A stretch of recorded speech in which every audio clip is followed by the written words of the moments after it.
In this video, I'm going to show you how to open a closed survey on SurveyMonkey.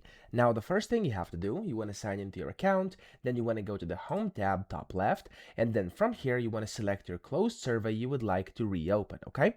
So over here, as you can see, I have the survey called Sports, and it says it's currently closed. So to open it, what you want to do is click on the name of the survey to actually open the survey itself.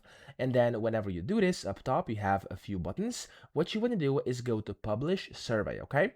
Now in here, if this survey was once published and then you closed it, you'll be able to see different collectors. I have 3 collectors over here, and as you can see, the statuses of these are closed. So to actually reopen a closed survey, what you want to do is go to each and every collector, or to the ones that you would like to open, and then click on the 3 dots and click on Open Collector. Then click on Open Collector again, and there we go, this one is now open. And of course, you could do this for all the collectors you want. You could do just some of them or all of them, it's completely up to you. And then whenever you've done that, you've basically opened a closed survey. And if I now go back to the Home tab over here, you'll be able to see that this survey is now labeled as open and not closed anymore. So that's how to do this. I hope this video helped you out. If it did, please subscribe to the channel and help me out as well.